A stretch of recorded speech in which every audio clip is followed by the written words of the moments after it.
Bonjour et bienvenue sur la toute première émission de Radio CNV, une émission dédiée à faire connaître les acteurs et les projets qui permettent au réseau de la communication non violente de grandir en France, mais aussi, je l'espère, dans toute la francophonie. Je suis Diane Baran et je suis moi-même engagée dans ce réseau depuis une dizaine d'années et j'avais envie d'en savoir plus sur toutes ces personnes qui transmettent la CNV, souvent avec beaucoup de passion et d'engagement. Et j'avais envie de partager leur parcours, leur motivation et aussi leurs pépites de connaissances et de sagesse sur ce processus.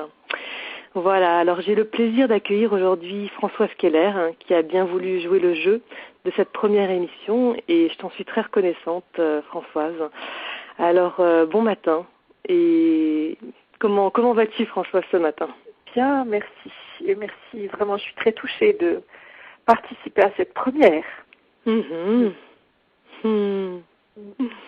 Et je t'ai invitée Françoise parce que je suis émerveillée voilà, par la diversité de tes activités, car tu es formatrice en CNV, tu es consultante pour les organisations, coach, auteur, mère de famille, et je suis tout simplement fascinée par ton engagement à répandre cet art de vivre de manière générale, et surtout dans la région Rhône-Alpes, où la CNV a pris beaucoup d'essor ces dernières années avec ton travail.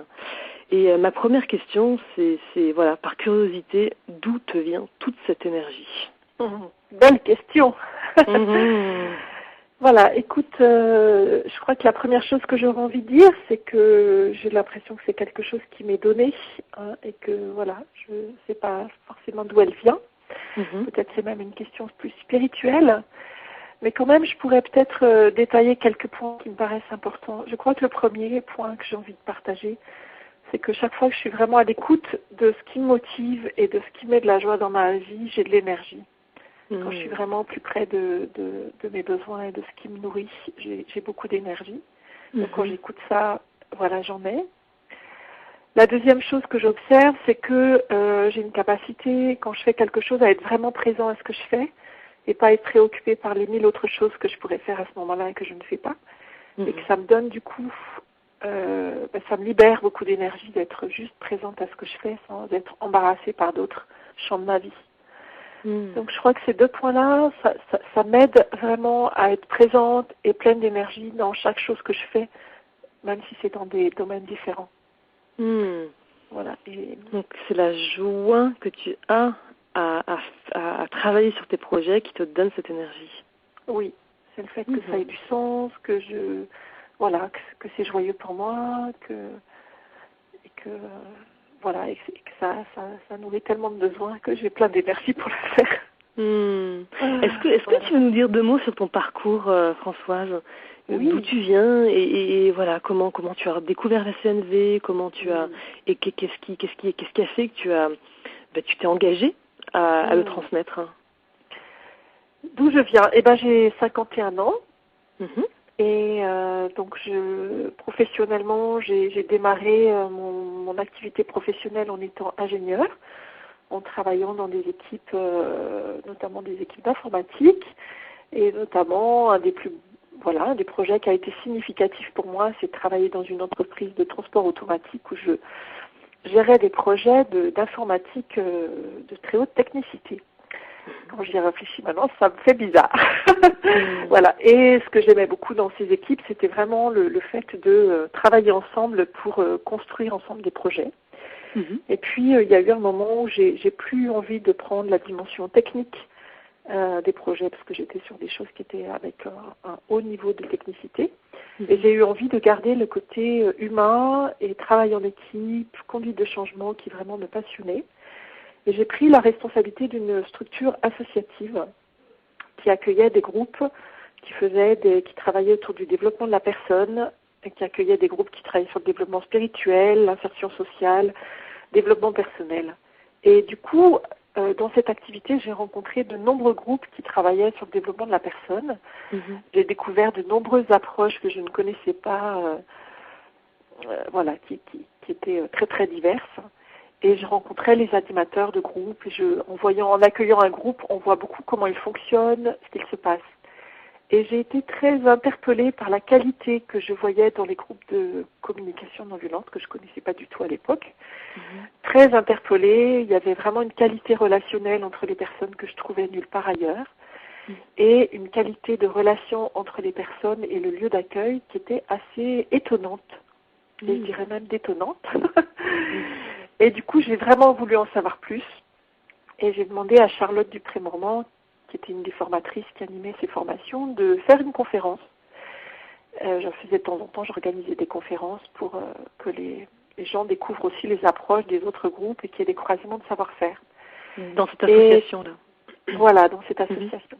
Et là, quand j'ai entendu cette conférence, je me suis dit, mais c'est ça que je cherche depuis tant d'années, quoi. À la fois dans ma vie personnelle, dans ma vie professionnelle, cette capacité à être à l'écoute de soi et en même temps à l'écoute des autres me semblait vraiment quelque chose de voilà, ce que je cherchais. Voilà. Ma deuxième réaction, c'est que j'ai été très très vexée parce que ça paraissait tellement simple que je me suis dit, mais pourquoi je ne l'ai pas trouvé toute seule? Voilà. Et c'est comme ça qu'a commencé mon chemin vers la communication non violente, en me disant d'abord j'ai envie de le vivre pour moi. J'ai donc commencé à me former pour moi, et puis à un moment je me suis dit, mais voilà, c'est vraiment ça que j'ai envie de vivre, de partager, de faire connaître. Et du coup, j'ai fait le choix d'en faire une partie de mon activité professionnelle. Et donc voilà, c'est ça, maintenant merci pour ce partage. Et ce que je comprends, c'est que maintenant, ce qui t'a touché finalement, tu as choisi de le mettre au service et des organisations, des entreprises, des associations, et que maintenant tu mets ce travail au service des entreprises.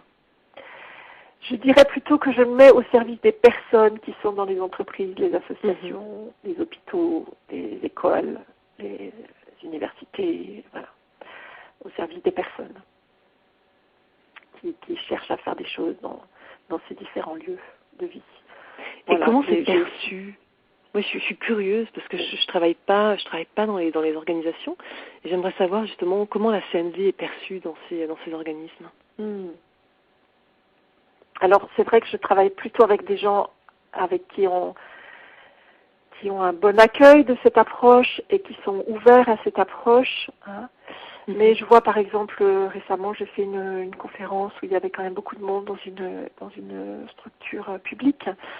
Et j'étais très touchée de voir l'accueil des personnes quand on leur parle de cette approche. Et les personnes, en fait, voilà, dans les organisations, ce sont des personnes humaines qui ont un cœur. Et quand on touche quand on vient leur parler de ce à quoi elles aspirent profondément, elles sont dans l'ouverture. Voilà. J'ai envie de dire que, voilà, j'observe qu'il peut y avoir des résistances, il peut y avoir des peurs, mais est-ce que vraiment on a à prendre soin de la relation humaine dans l'entreprise? Est-ce que ça ne devrait pas être quelque chose d'évident? Est-ce qu'on ne va pas se mettre à perdre notre efficacité si on prend soin des personnes? Est-ce que c'est vraiment possible?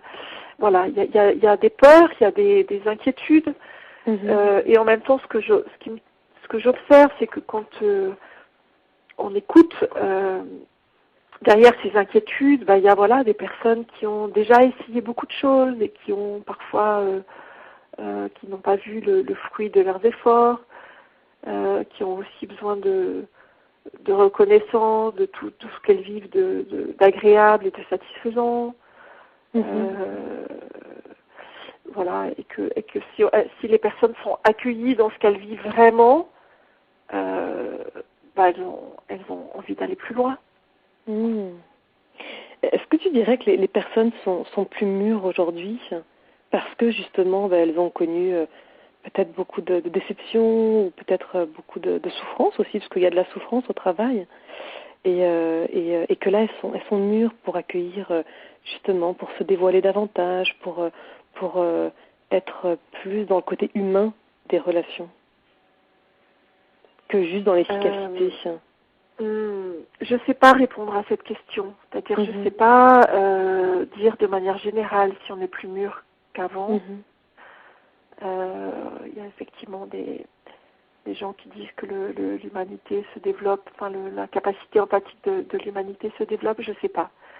Ce que je sais, c'est que quand on rencontre une personne et quand on lui parle de ce à quoi elle aspire, ce qu'elle a envie de vivre, et que on lui permet d'expérimenter qu'il y a des moyens concrets de vivre ce à quoi elle aspire, la personne est intéressée.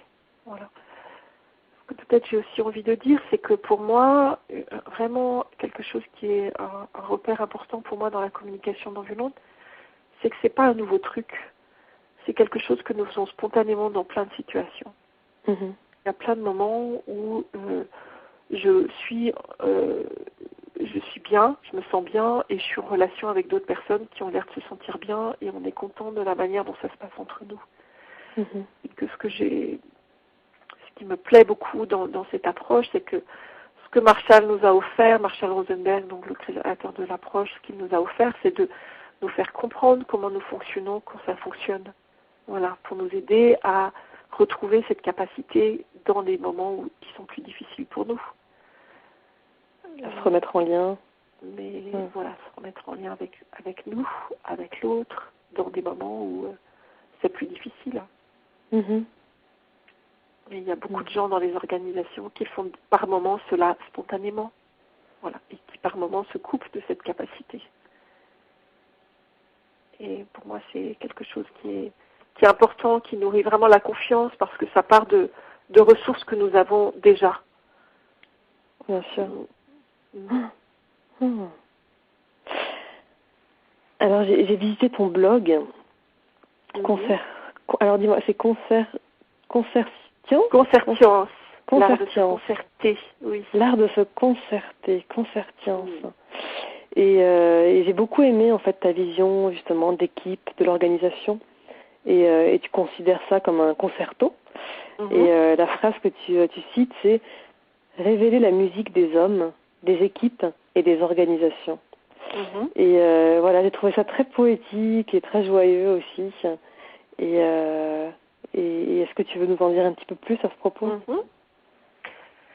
C'est vrai que quand j'ai créé mon activité, j'avais envie de prendre une métaphore musicale parce que j'aime beaucoup la musique.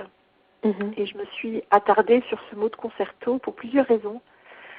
La première raison, c'est que le mot concerto a deux racines. En fait, une qui veut dire se quereller et l'autre qui veut dire créer du lien. En fait, les formes musicales de concerto, selon les choix des compositeurs, en fait, sont soit des formes où il y a du lien entre les différents instrumentistes et les instrumentistes vont se répondre en essayant d'être vraiment en lien, et parfois va être plutôt dans quelque chose de querelle et de lutte de pouvoir et de savoir qui va prendre le dessus sur l'autre. Voilà. Je trouvais que c'était pour moi une métaphore très significative d'une question fondamentale, quoi. Quand je suis en relation avec quelqu'un d'autre, est-ce que j'ai envie de créer du lien ou est-ce que j'ai envie de me quereller, quoi. Voilà. Donc ça, c'était vraiment ce qui m'a motivée dans le choix de ce nom. Donc voilà, qu'est-ce que nous voulons faire de nos relations. Et l'autre chose, c'est que dans le concerto, il y a une dimension à la fois soliste et orchestre. Voilà, c'est comment on va faire une musique ensemble, mais où on ne va pas être tous avec la même voix. Voilà, parce qu'il y a des instruments différents, qui ont des capacités différentes, qui ont des sonorités différentes, qui ont des timbres différents, et que pour faire une belle harmonie, on a besoin de donner une place à chacun. Et je trouve c'est vraiment le monde auquel j'aspire, quoi. C'est un monde dans lequel chacun peut jouer sa musique et que c'est harmonieux entre nous, quoi. Et c'est une vision qui me touche, en fait, parce que je vois à quel point on a tous besoin d'être reconnus dans notre essence propre, nos talents, nos dons, et comment on peut mettre ces dons individuels, en fait, au service d'un projet, au service de quelque chose de plus grand, et que chacun soit reconnu aussi là-dedans. Et moi aussi, j'aspire à ce que cette vision soit vraiment concrétisée, que ce soit dans les organisations mais aussi voilà dans toutes les organisations, ouais. Mais aussi dans les familles par exemple, aussi dans que chacun puisse être reconnu, voilà, dans ces et qu'on puisse jouer avec ça de manière co-créative. Donc Et quand j'entends ça, Diane, j'ai vraiment envie, je vois quand je relis un peu les différentes des interventions récentes où j'étais dans des organisations, mais je vois ça aussi effectivement dans les associations ou dans les familles, quand il y a des choses douloureuses qui se passent, qu'on a besoin d'une médiation, qu'on a besoin d'un conseil extérieur pour se sortir de situations délicates, à quel point chacun d'entre nous a pu vivre à certains moments des expériences douloureuses, voire même parfois très douloureuses, et que parfois nous perdons notre confiance que c'est possible. Oui. C'est-à-dire qu'on a parfois expérimenté que le fait de s'exprimer était tellement pas entendu par l'autre qu'on n'a plus la confiance qu'on peut vraiment s'exprimer de manière authentique et être accueilli. Alors on n'ose plus dire. Voilà. Je vois dans les organisations beaucoup de personnes qui n'osent pas dire à leurs responsables hiérarchiques ce qui se passe pour eux parce qu'ils ont peur, ils n'ont pas la confiance qu'ils vont pouvoir être entendus.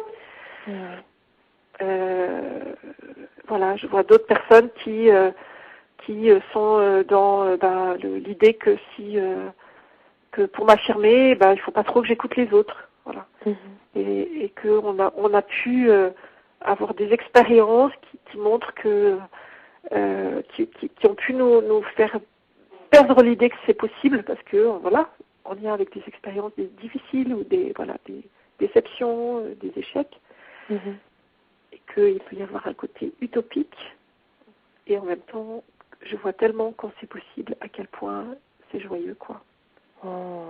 Ouais, c'est comme si il y avait plus de, en tout cas chez beaucoup de gens à qui je peux parler, c'est comme si il y a tellement pas d'exemples de ça autour de nous qu'on sait plus, voilà, comment, qu'on sait même plus que c'est possible en fait, de pouvoir s'exprimer, de pouvoir être reçu, entendu dans ce qui est important pour nous. Juste, oui, on n'a plus la confiance, c'est ça, on n'a pas la confiance. Ouais. Et quand tu dis ça, j'aime bien aussi voir la communication non violente comme une ressource importante pour voir aussi tous les moments qui sont satisfaisants. C'est-à-dire, je vois aussi combien, quand ça fonctionne, on trouve ça normal et on n'y prête pas attention. Voilà. Et je vois bien que dans une équipe, quand par exemple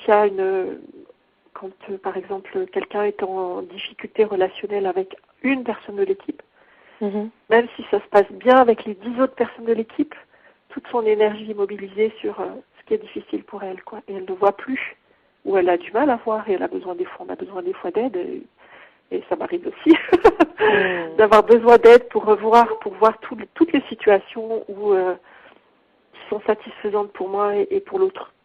Il y en a plein. Quand on regarde. Mais oui. Et je voulais savoir comment concrètement est-ce que tu diffuses cet art de vivre là dans les organisations. Est-ce que est-ce que tu fais des médiations, des stages, voilà, et est-ce que tu pourrais nous partager un exemple que tu aimerais célébrer particulièrement en entreprise? Alors j'ai envie de dire déjà quand j'interviens, il y a plusieurs manières d'intervenir. Il y a des formations que je fais qui sont des formations, ce qu'on appelle les formations inter, où les gens s'inscrivent à titre individuel, souvent dans leur plan de formation continue, et ils se retrouvent avec d'autres personnes qui viennent d'autres organisations, et on construit ensemble un cursus de formation.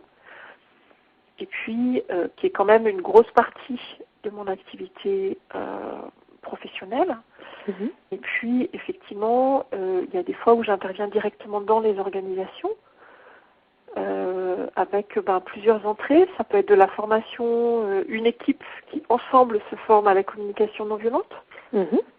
Parfois, c'est une équipe qui va travailler ensemble sur un projet, par exemple les règles de fonctionnement d'une équipe de direction ou partager sa vision de l'entreprise dans les 3 ans à venir.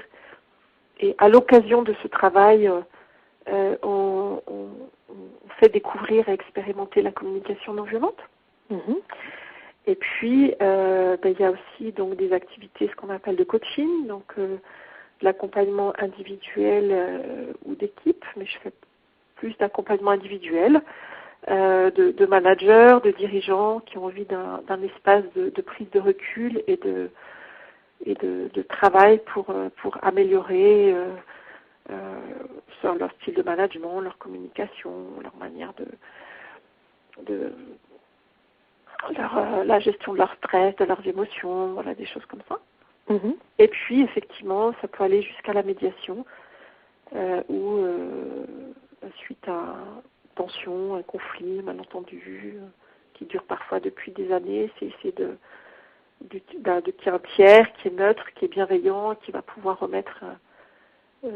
accueillir chacun et aider les personnes à communiquer à nouveau et à pouvoir à nouveau coopérer. D'accord. Et il y a de l'ouverture dans les entreprises pour la médiation, ce que j'imagine, ça doit être très, c'est quelque chose d'assez vulnérable, quoi. Voilà, quand j'imagine 2 personnes qui se parlent plus depuis des années et qui entrent en médiation, oui, oui, je suis intriguée en fait. Je suis intriguée et surprise de voir qu'il y a de l'ouverture. Alors les médiations que j'ai faites, déjà ce que je peux dire, c'est que quand l'entreprise fait appel à un tiers, c'est souvent qu'elle a déjà expérimenté des choses, qu'elle a déjà essayé des choses et que ces tentatives-là ont échoué. C'est-à-dire que voilà, souvent le responsable hiérarchique commun a déjà pris du temps avec l'un, avec l'autre, a essayé de clarifier les choses, parfois le DRH a essayé le médecin du travail, les personnes elles-mêmes qui se sont fait accompagner, qui ont essayé de prendre sur elles. Enfin voilà, il y a beaucoup de tentatives qui ont été faites et qui déjà, je dirais, préparent le terrain, même si elles sont parfois douloureuses, quoi. Ouais. Et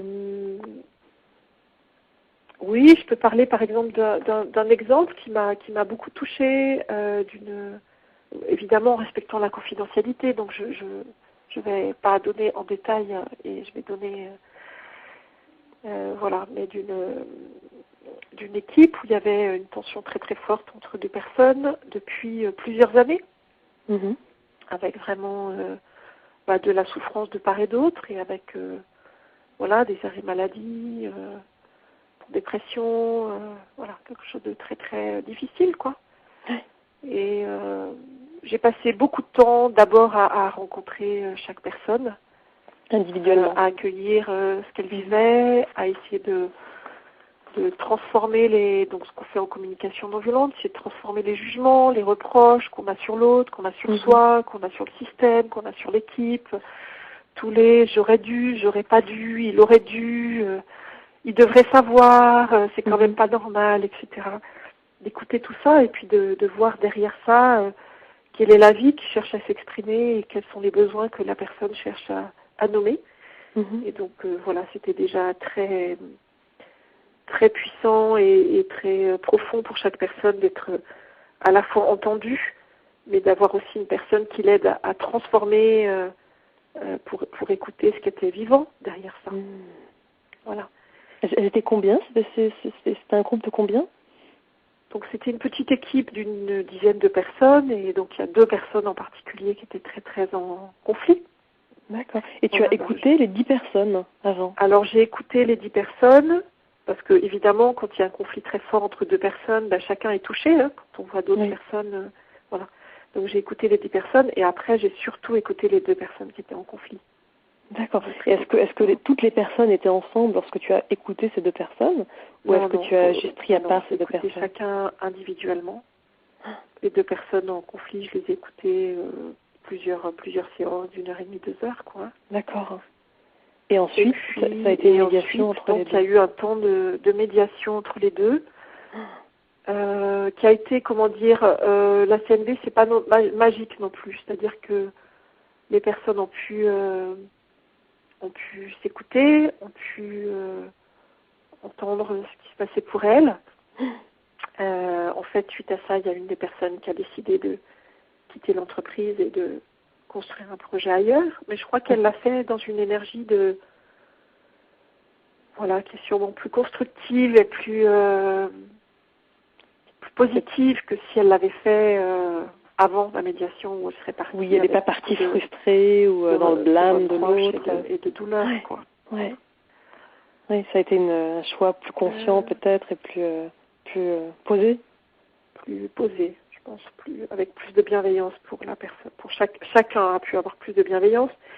Et voilà, c'était touchant de voir comment c'était deux personnes. Voilà, il y en a une qui avait vraiment des besoins de légèreté, de confiance, et l'autre qui avait des besoins de repères, et qu'il y avait beaucoup de malentendus, chacun pensant que l'autre avait les mêmes besoins qu'elle. Mm-hmm. Et donc voilà, si j'ai besoin de repères et si je suis inquiet à l'idée que peut-être demain j'aurai rien à faire, j'imagine que l'autre il le sait. Voilà. Et l'autre il le sait pas forcément parce que l'autre il est tranquille avec ça. Et le fait que si demain on ne sait pas exactement ce qu'on a prévu de faire demain, on sait très bien qu'avec la quantité de choses qu'on a à faire, on va trouver quelque chose à faire. Mm-hmm. Voilà. Et donc les deux personnes étaient sur des modes de fonctionnement très très différents. Mm-hmm. Et chacune a été persuadée pendant des années que l'autre devait savoir. Voilà. C'est basé sur beaucoup, beaucoup de conflits, c'est basé sur beaucoup d'incompréhension du fonctionnement de l'un et de l'autre. Oui, et la capacité à dire ce dont j'ai besoin autrement qu'avec des reproches que l'autre évidemment ne peut pas entendre, quoi. Et ouais.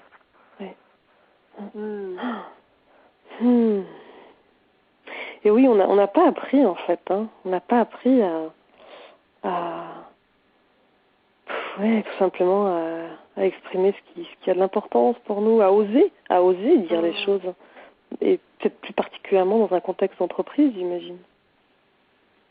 Alors, je crois qu'on peut dire dans tous les champs de la vie, c'est quelque chose qu'on n'a pas appris à faire.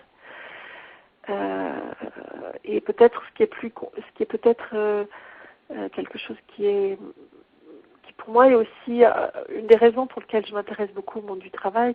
D'ailleurs, quand on dit l'entreprise, mais ça peut être aussi l'association. Pour moi, un travail, ça peut être aussi bien un travail salarié qu'un travail bénévole.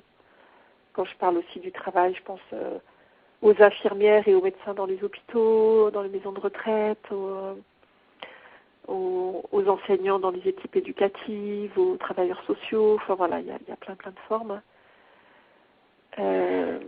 Mais je crois qu'un des enjeux du milieu professionnel, c'est que nous ne choisissons pas avec qui nous travaillons et que c'est un lieu de mélange social et de lien, c'est-à-dire que je travaille avec des gens que j'ai pas choisis et qui peuvent être très différents de moi. Et oui, on travaille. C'est vraiment un lieu où en plus on se confronte dans notre altérité, quoi. Mm-hmm. Dans le milieu familial, ou le milieu amical, je peux choisir avec qui je suis en lien et je peux choisir d'être avec des gens qui me ressemblent ou qui s'assemblent avec moi. Enfin, je le souhaite. Voilà. Alors que l'entreprise... Et l'enjeu pour moi de l'entreprise, c'est que c'est vraiment un des premiers lieux de construction d'une société où on ne se choisit pas, quoi. Et d'altérité, et de la différence. Mais en fait, en te parlant de ça, je réalise que, tu vois, pour moi, c'est de plus en plus facile maintenant, voilà, de doser avec mes amis, avec ma famille, de pouvoir dire mes sentiments, mes besoins, de faire des demandes.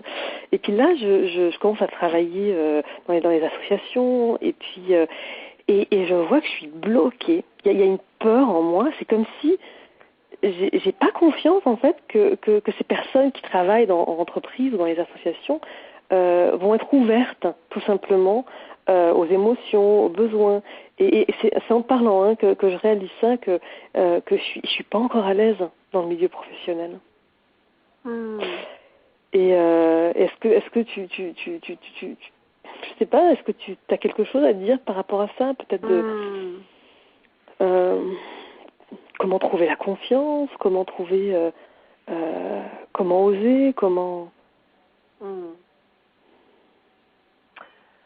Alors, quand tu me dis ça, il y a plusieurs choses qui me viennent. La première, c'est que ça me met vraiment en lien avec un certain nombre de croyances qui sont effectivement des freins, je dirais, au fait de reconnaître l'humanité dans le milieu professionnel. C'est les croyances que l'émotion, c'est pas quelque chose de professionnel, que c'est quelque chose de thérapeutique, que si on écoute nos sentiments, on fait de la psychologie. La croyance que quand on est un professionnel, on met sa vie personnelle à la porte. J'entends souvent ça dans les personnels soignants, les travailleurs sociaux, en formation. On leur dit, voilà, vous mettez votre vie privée à la porte quand vous rentrez au bureau et vous mettez votre vie professionnelle à la porte quand vous retournez chez vous. Et puis le personnel me dit, mais j'y arrive pas. Évidemment qu'elles n'y arrivent pas, parce qu'elles sont une personne et qu'elles ne peuvent pas se couper en deux morceaux. C'est clair. Donc c'est vrai qu'il y a une peur de l'émotion en milieu professionnel qu'on a besoin d'apprivoiser, je crois. On a besoin d'apprivoiser que c'est possible, que c'est pas dangereux et que ça peut même être au service de la relation. Oui, et peur de la réaction de l'autre aussi. Et peur de la réaction de l'autre qui va le... Alors c'est vrai que pour moi, une des choses qui est précieuse vraiment que m'a permis de découvrir la communication non violente, c'est le fait que, cette grande découverte que j'ai faite, que quand j'avais une émotion, l'autre n'était pas responsable, et que quand l'autre avait une émotion, j'en étais pas responsable. Et je vois qu'effectivement, en milieu professionnel, entre autres, on a besoin de le dire, le redire et se le rappeler, quoi. Voilà. Mais il me semble que,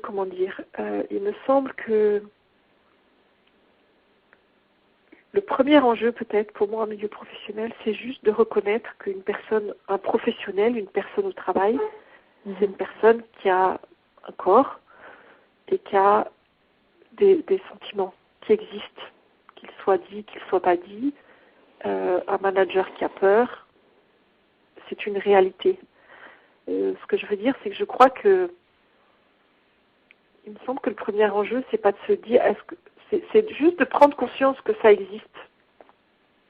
Il y a par moment, dans une équipe, il y a des personnes qui ont peur, il y a des personnes qui sont fatiguées, il y a des moments où je suis découragée, il y a des moments où je me sens dans la puissance, et que c'est juste une réalité.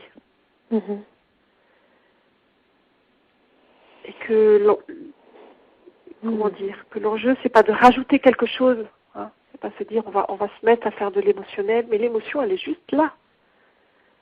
Après, si je la dis pas avec des mots, elle va s'exprimer par mon non-verbal, elle va s'exprimer par le fait que je vais arriver le matin, je vais pas dire bonjour à un collègue, et que du coup, ce collègue va me faire la gueule pendant 3 jours en se demandant ce qu'il m'a pris, et que du coup, le collègue va aller voir quelqu'un d'autre à la machine à café en disant t'as vu, il m'a pas dit bonjour, qu'est-ce qui se passe, peut-être qu'il veut me virer, enfin voilà, etc., etc. Et que si juste j'arrivais et disais je suis préoccupée, j'ai pas envie de dire bonjour, parce que je suis préoccupée, j'ai vraiment besoin de m'isoler, et ben on dénouerait les malentendus. Bien sûr. Oui. Mais l'émotion, elle est là. On n'a pas le choix, j'ai envie de dire.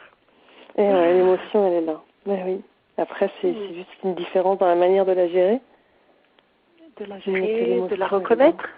De la reconnaître, de l'identifier. Et comment est-ce que tu vois justement l'évolution de cette intelligence émotionnelle dans les entreprises dans les prochaines années?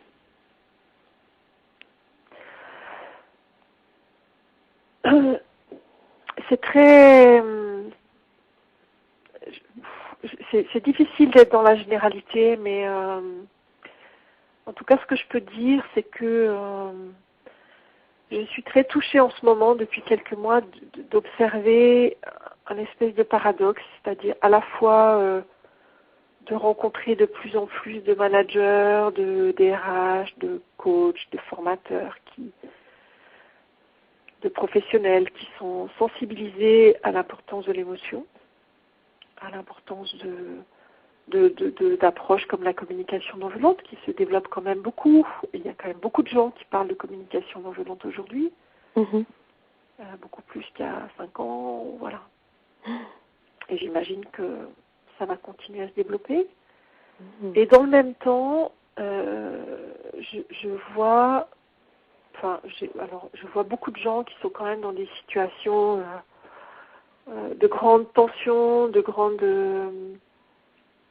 voire de grande souffrance au travail. Et c'est comme si, en même temps, on développe notre capacité, notre capacité à gérer les émotions et à prendre en compte cette dimension émotionnelle, et en même temps, l'impression qu'on est dans un contexte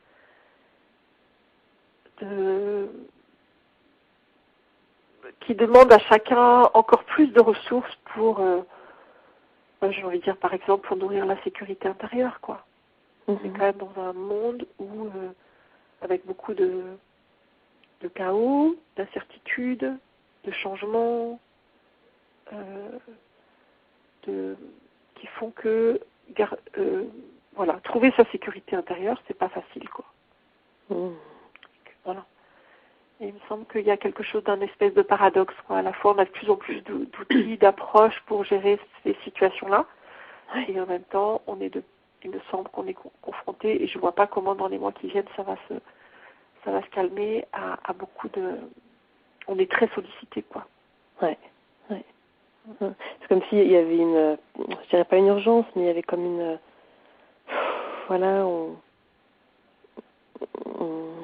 on est amené de plus en plus poussé à trouver des solutions face à cette parfois une détresse au travail ou cette souffrance là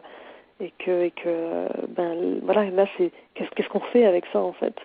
Est-ce qu'on continue à se voiler la face ou est-ce qu'on commence à trouver des solutions, à trouver des et pour moi justement la CNV et d'autres approches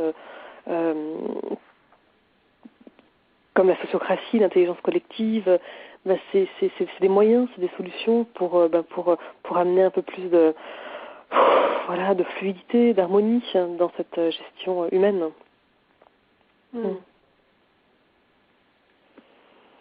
Et comment, et je sais que tu amènes aussi d'autres pratiques que la CNV, comme justement la sociocratie, comme l'intelligence collective et comment est-ce que ça se combine tout ça? Comment est-ce que ça se marie?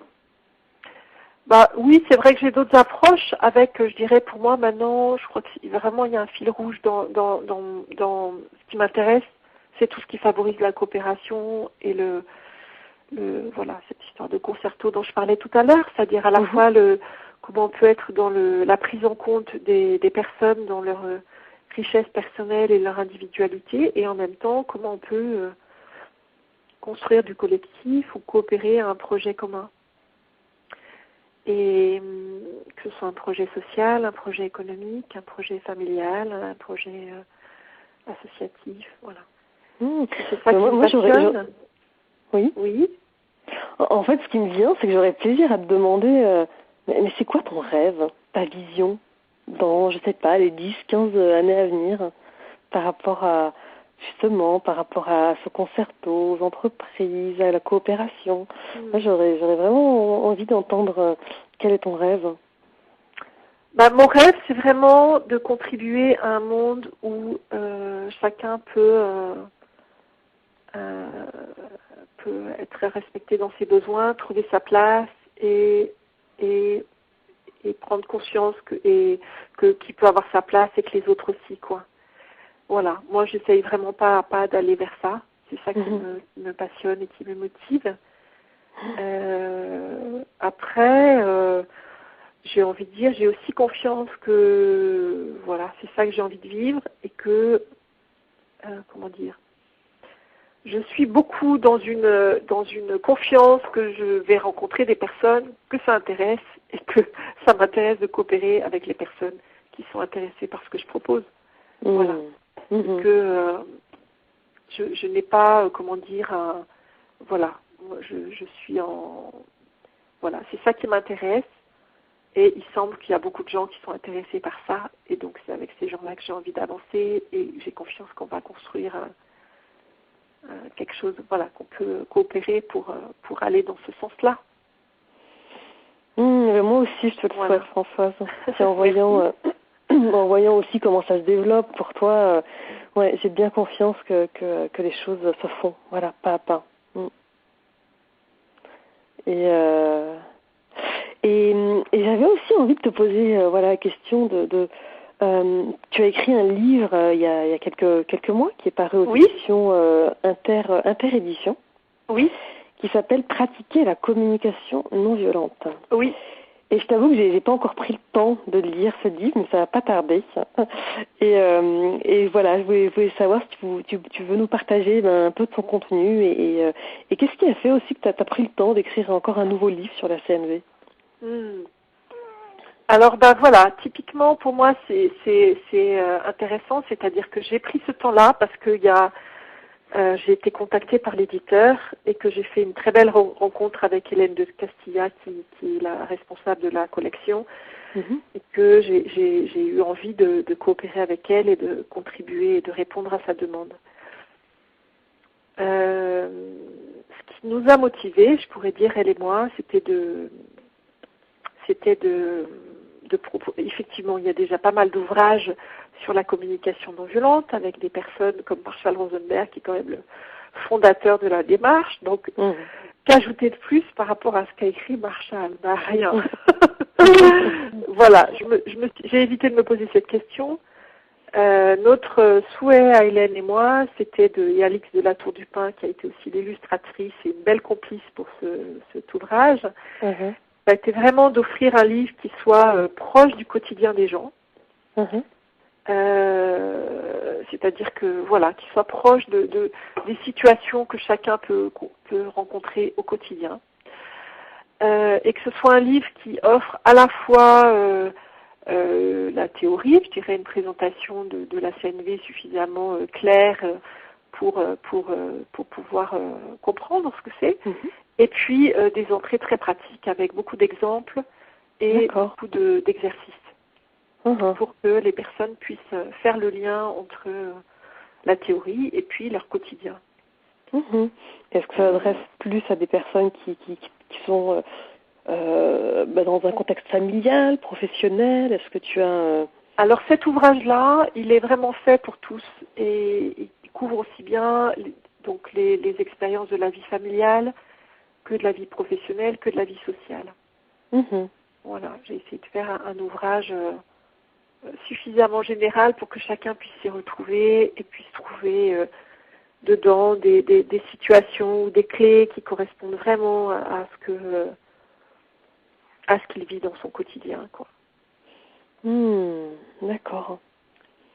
Donc avec des exercices pratiques. Avec beaucoup d'exercices. Et voilà, et les retours que j'ai, c'est vraiment ça, c'est que c'est un livre qui permet de faire le lien entre la communication non violente et puis qu'est-ce que je peux faire dans mon quotidien comme petit pas pour évoluer dans mes relations et pratiquer ce processus et l'expérimenter. Mais écoute, j'ai hâte de le lire. Voilà, et de voir quelle est voilà, parce que je crois que chacun met son essence aussi, et puis... Voilà, moi je suis partie aussi de la confiance que et c'est les retours aussi que j'ai, c'est que je n'en parle pas comme en parle Marshall ou Thomas, que j'en parle avec ma sensibilité à moi, avec mes expériences à moi, et que ça donne une couleur différente, voilà. Peut-être aussi je suis une femme et que peut-être j'écris pas comme un homme. Voilà, et qu'en même temps j'ai mon côté ingénieur et rigueur et clarté dans ce que j'exprime. Voilà, et qu'effectivement c'est une autre couleur, un autre instrument, si je reprends notre image de tout à l'heure. Et moi c'est aussi ce que j'apprécie, tu vois, dans ce réseau de la communication non violente, c'est à quel point je pourrais faire 20 modules, par exemple, avec 20 formateurs différents, et que j'apprendrai toujours quelque chose d'autre, parce que chacun a intégré différentes facettes de la CNV, chacun y met sa tonalité, son humour, son expérience, et c'est vrai que c'est un des aspects que j'aime beaucoup de la diversité de ce réseau. Et je dirais la même chose, je peux animer 20 modules 1 et je sais que chaque fois ce sera différent parce que chaque fois les personnes qui seront là seront différentes et que ça sera chaque fois, à la fois on parle bien toujours du même processus et en même temps c'est chaque fois une aventure nouvelle, quoi. Une nouvelle improvisation. J'aime beaucoup finalement aussi si je reprends tout à l'heure ma métaphore du concerto, il y a une limite à cette image du concerto, c'est que quand on joue une partition, elle est déjà écrite et on n'a qu'à la rejouer. Quand quelqu'un joue une symphonie de Beethoven, elle a été écrite il y a des années et on la rejoue. Alors on peut la jouer avec des esprits différents, en mettant des accents différents, voilà. Avec la CNV, on n'est pas dans rejouer une partition qui existe déjà, on est chaque fois dans de l'improvisation. Ouais, ça laisse la place à la créativité aussi. Et si tu avais une pépite de connaissances à partager sur la CNV en tant que toi, Françoise Keller, avec justement ton essence, ta couleur, ça serait quoi? Eh ben, aujourd'hui, parce que peut-être que demain je dirai pas la même chose, mais aujourd'hui, ce avec quoi je suis vraiment en lien, c'est l'importance de l'intention, de la communication non violente. Au-delà des mots, au-delà des formes, c'est est-ce que j'ai envie, c'est vraiment me reposer cette question de est-ce que j'ai envie d'être à l'écoute, respectueux de moi et en même temps respectueux de l'autre. Voilà. Et est-ce que j'ai même conscience que j'ai envie de dire il y a une forme d'urgence ou que c'est peut-être même la seule stratégie possible à long terme, c'est de trouver des stratégies qui respectent les besoins de chacun.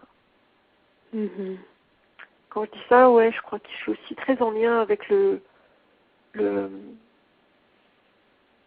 prix à payer quand nous ne le faisons pas, quoi, le coût d'énergie et l'exclusion, et voir quand nous choisissons d'autres stratégies, quoi. Donc est-ce que tu veux dire que quelque part, peu importe la manière dont on formule ou dont on entend, que pour toi, un des aspects vraiment importants de la CNV, c'est l'intention de vouloir trouver des solutions qui respectent les besoins de chacun? Oui. Est-ce que c'est ça? Oui, voilà. Au-delà des mots, quoi. Au-delà des mots, c'est est-ce que je suis prêt à mettre de l'énergie pour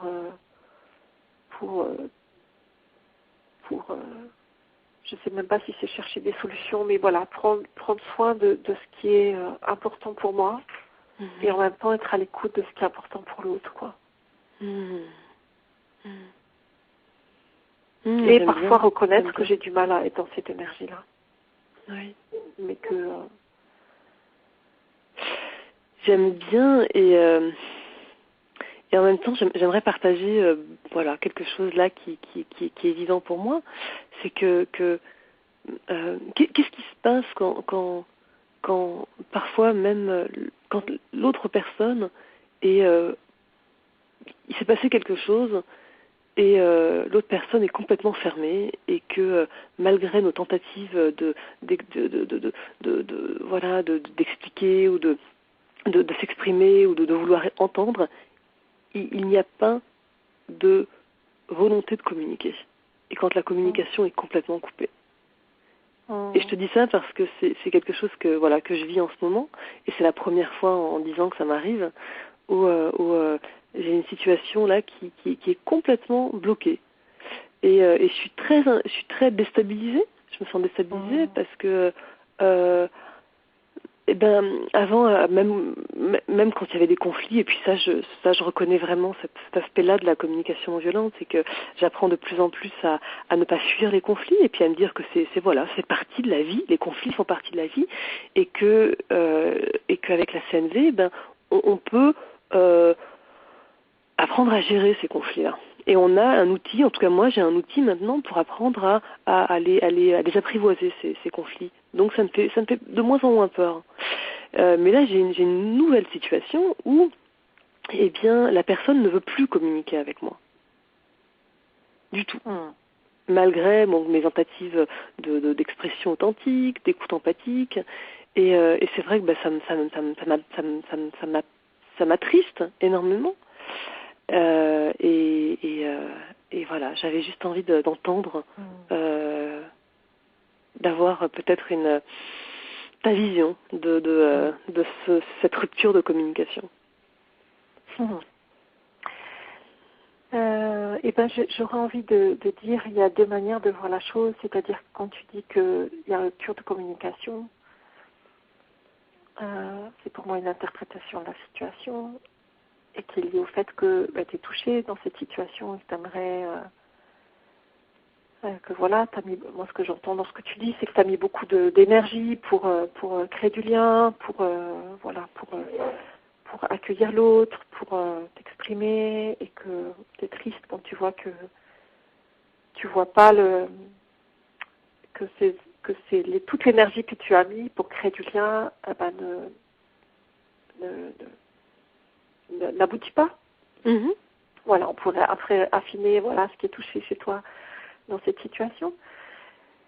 Ça, c'est une manière c'est une première manière de faire de la CNV et d'être à l'écoute vraiment de la vie. Et l'autre manière, c'est vraiment de se dire, mais la personne qui tu dis qu'elle est en rupture de communication, en fait, elle prend soin de ses besoins.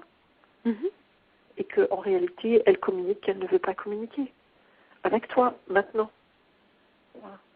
Peut-être que ça ne nourrit pas, qu'elle a peut-être des besoins plus importants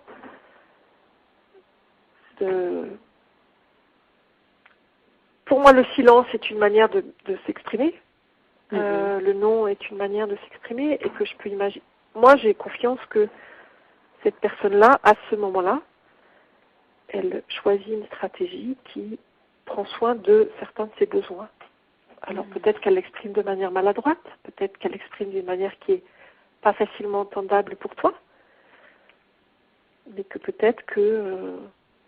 je ne sais pas, est-ce qu'elle a besoin de se protéger de quelque chose? Est-ce qu'elle a besoin de... Et oui, c'est ce que j'ai vu, c'est vraiment, non, je sais pas. Comme un besoin de sécurité, de protection, Oui. Et ce que la stratégie que je choisis, là, c'est pour moi de faire le deuil de mes besoins à moi. Faire le deuil de mes besoins de lien, de communication, et juste de ressentir finalement pour le moment en tout cas Enfin, les deuils du besoin de nourrir le lien avec cette personne en particulier. Exactement, avec cette personne-là. Oui. Mais je te souhaite vraiment de nourrir ton besoin de lien avec d'autres personnes et dans d'autres stratégies. Merci. Je trouve ça vraiment... je trouve ça très très important ce qu'on échange là, parce que la CNV pourrait être une nouvelle forme de violence, c'est-à-dire il faut absolument toujours être dans l'ouverture de cœur, je dois être toujours capable de pouvoir communiquer avec tout le monde. Uh-huh. Et si je le fais pas, c'est pas bien. Et si l'autre le fait pas bien, si l'autre le fait pas, il est en rupture. Mm-hmm. Et pour moi, il y aurait quelque chose qui serait pas juste et qui est pas facile, qui est un vrai défi pour chacun d'entre nous. C'est comment je peux aussi accueillir que parfois, moi aussi, je suis pas peut-être en sécurité pour être en relation avec une personne à un moment donné, ou j'ai peut-être des croyances sur cette personne qui fait que je me sens pas dans une ouverture. Mm-hmm. Peut-être que j'enferme la personne dans ce qu'elle m'a montré d'elle dans le passé, que j'ai du mal à la voir dans l'ici et maintenant. Peut-être que j'ai du mal à pardonner, des choses comme ça. Mm-hmm. Et que peut-être j'ai du mal à me pardonner. Et que nous, peut-être un de nos défis, c'est de nous accueillir aussi avec nos limites. Et j'apprécie là, ce que tu viens de dire, parce que c'est vraiment ce sur quoi j'ai travaillé, c'est sur, c'est m'accueillir là-dedans. Et j'ai beaucoup travaillé sur l'acceptation de moi, malgré mes 10 ans d'expérience, mes 10 ans de CNV, et que il y avait vraiment quelque chose de l'ordre de l'accueil et de l'acceptation, du pardon quelque part, plus que du pardon, voilà, de l'accueil et de l'acceptation de cette situation et de là où j'en suis actuellement. Donc, et je crois que je le partage parce que j'entends aussi beaucoup de gens qui m'ont déjà partagé cette même situation et que je crois que j'avais envie de contribuer à mettre un peu plus de clarté par rapport à ça.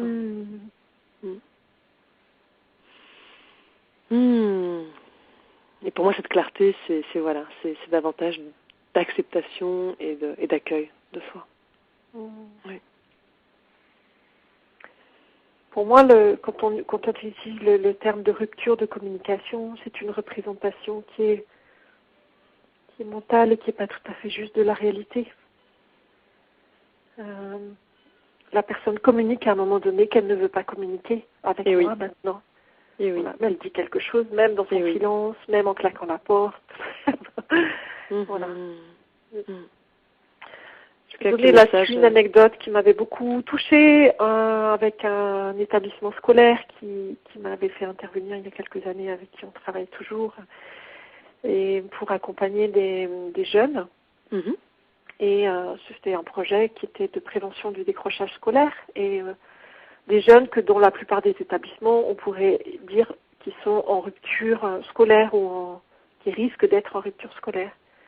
Et j'avais été très touchée par ce que m'avait dit le directeur de l'établissement quand il m'avait fait intervenir. Il m'avait dit, voilà, j'aimerais que vous interveniez auprès des jeunes de notre établissement avec qui nous sommes en difficulté de dialogue et en rupture de dialogue. Alors que, voilà, la plupart l'étiquette qu'on aurait pu mettre, c'était que les jeunes étaient en rupture. Voilà. Et le directeur d'établissement a dit non, c'est l'établissement qui n'arrive pas à communiquer avec ces jeunes-là. Bien sûr. Voilà. Et j'avais trouvé ça très, très beau, quoi, Parfois, je n'arrive plus à entendre ce que l'autre essaye de me dire, y compris dans son refus, parce que ça me touche trop. Et que j'ai besoin d'abord d'accueillir ce que ça me fait avant d'accueillir le cadeau qu'il me fait quand il me dit authentiquement qu'il n'a pas envie de parler avec moi. Et c'est pas toujours facile. Non. Non, c'est pas toujours facile.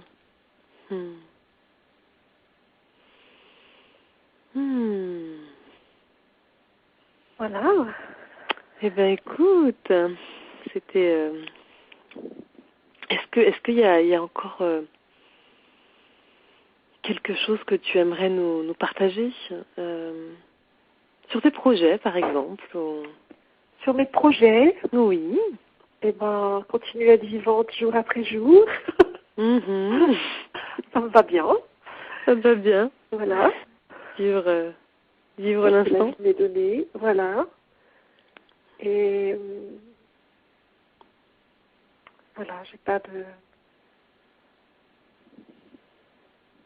Voilà, je suis beaucoup dans... Et puis, voilà, tu démarrais l'émission avec le développement de la région. Voilà, dans mes projets, j'espère qu'il y aura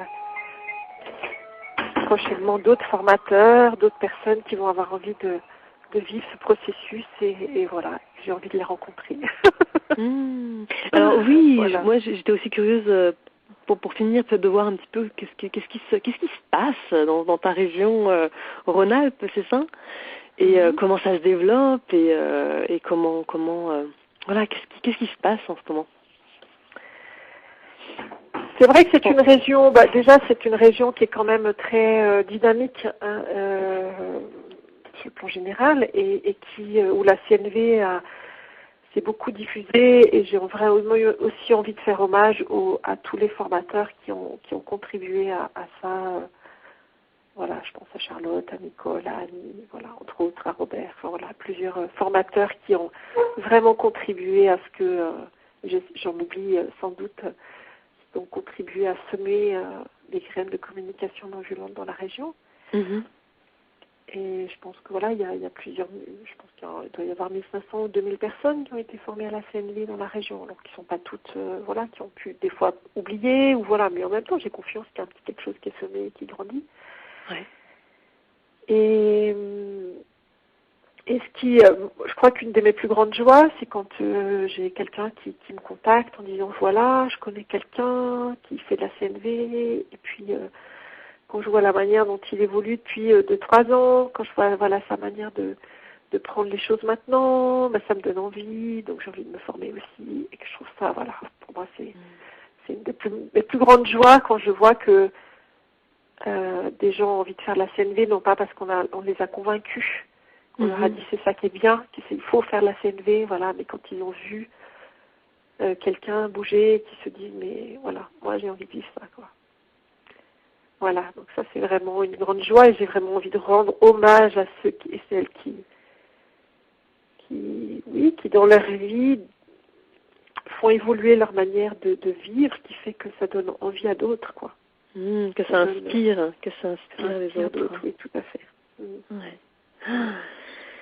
Eh ben, oui, et tu m'as envoyé un petit dessin il y a quelques jours qui m'a beaucoup touchée d'un agriculteur qui regardait la pousse qu'il avait semée et il était déçu parce que rien n'avait poussé à cet endroit, alors que la fleur avait poussé derrière son dos et la fleur le regardait derrière son dos en souriant. Voilà. Et donc parfois, ça m'avait beaucoup touchée parce que parfois on voit pas que les choses évoluent, que les choses grandissent et que finalement, les choses pas à pas, elles se développent, quoi. Même si on n'en est pas toujours conscient.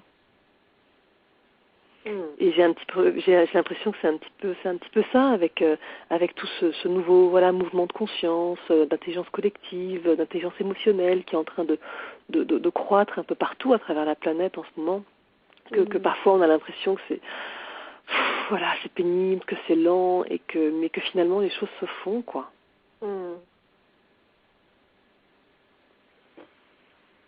Oui, quand je t'entends, ça me met en contact quand même avec un de mes rêves que j'ai, c'est que on puisse rendre ça plus visible. Et j'ai beaucoup de gratitude, par exemple, dans le fait qu'en France, on est une association de communication non violente, qu'en Rhône-Alpes, on est une association de communication non violente en Rhône-Alpes. Et je crois que j'aspirerais à ce que toutes les personnes qui essayent de vivre de la communication non violente en France adhèrent à l'association pour qu'on puisse s'encourager mutuellement et prendre la mesure de l'ampleur que ça représente. Parce que c'est vrai que quand tu me dis ça, je vois vraiment comment on peut avoir cette sensation d'être seul à faire de la communication non violente quand on est dans son milieu professionnel, quand on est dans son quartier, quand on emmène son enfant à l'école et qu'on a l'impression d'être seul, voilà.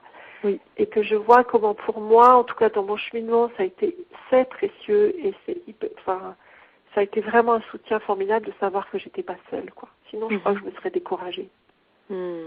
Voilà.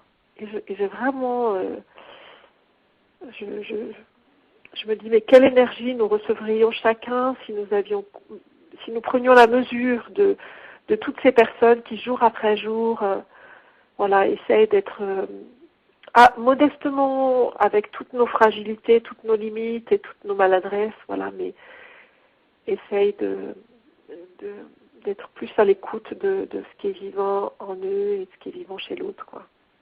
Et de développer des formes de coopération qui ne soient pas de la compétition, qui ne soient pas de... donc si j'avais un rêve, ce serait celui-là. De voir ça un jour. Et c'est un petit peu ce qui est déjà en train de se mettre en place, avec l'association, avec la fête de la CNV sur Paris une fois par année, avec toutes les initiatives qui se mettent en place de manière régionale aussi, comme toi avec ton association en Rhône-Alpes, et puis d'autres qui sont en train qui se sont déjà montées un peu partout en France. Oui, ça germe, mais on est loin de... Ça germe.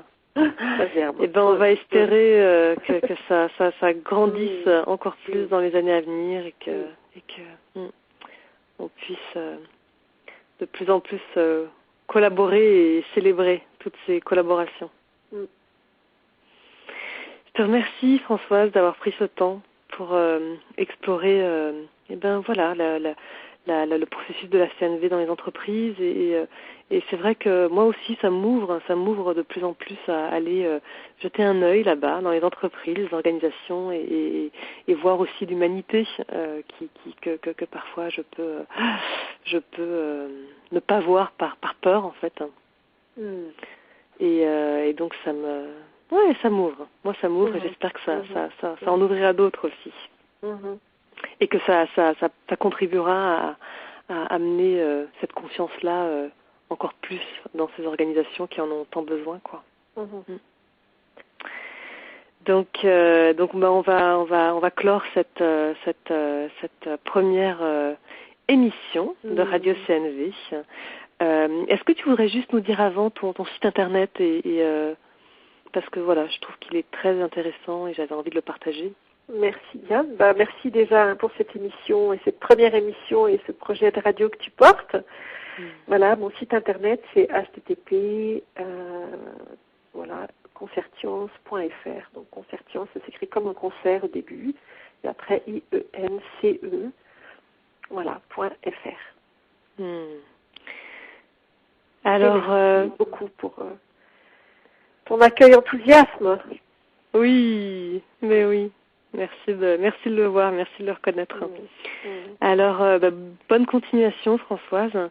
Et puis, je vous accueillerai pour de prochaines émissions Radio CNV. Je pense d'ici une semaine ou 2 semaines. Et je vais mettre ça aussi en place de manière un peu plus structurée. Là, c'est le début. Alors, merci de votre indulgence et puis à très bientôt pour de prochaines émissions. Au revoir. Merci. Au revoir Françoise. Au revoir. Au revoir.